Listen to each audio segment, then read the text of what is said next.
Hey guys, Lon, Green Bay Trophy Fishing, and I'm up here in the studio with Larry Smith Outdoors, and today we're going to talk a little bit about drifting with live bait up in Sturgeon Bay, Door County, where I do a lot of my fishing.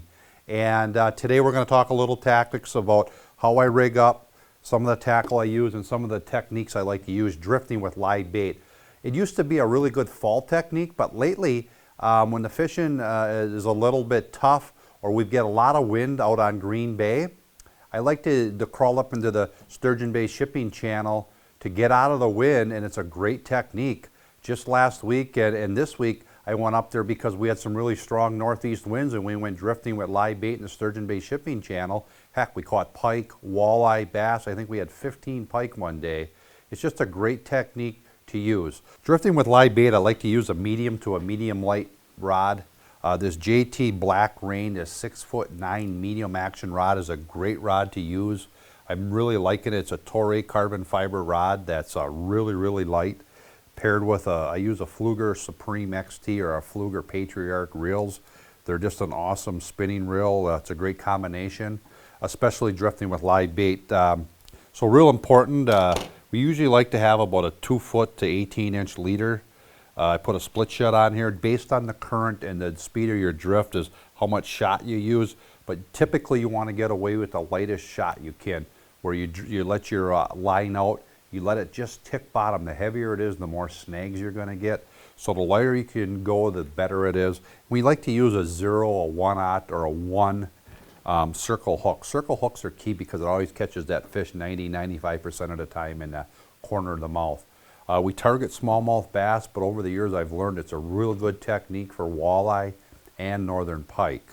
You know, I like to carry 4 or 5 split shot, good leader material, 10 to 15 pound test, but I've also gone up to 20 pound test of clear, pure fluorocarbon, just with the zebra mussels and rocks and formations. It's good to have heavy line. I always thought the heavier the line, the less the fish would bite, but that's just the opposite.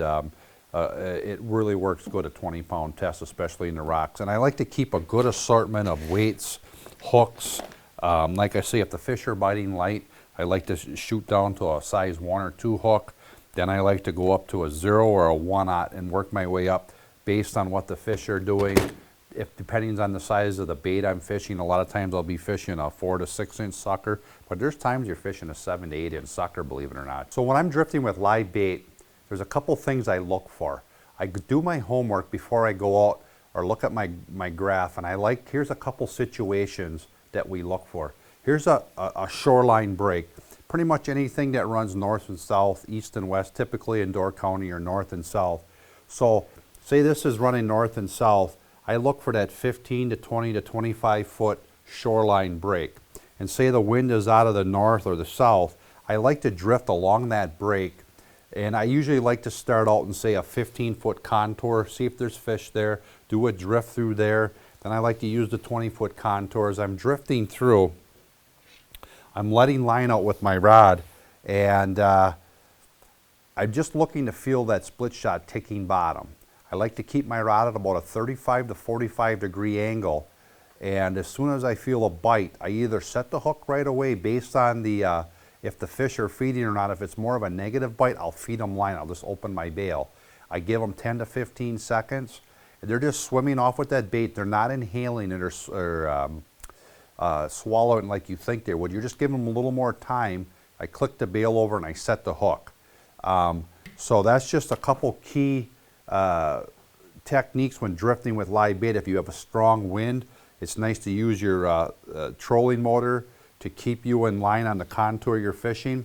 And here's another good scenario that I like to use is, here's a point. And I think of this point all the time as Riley's Point up in Sturgeon Bay. If you've never fished it, it's a big underwater point that comes out.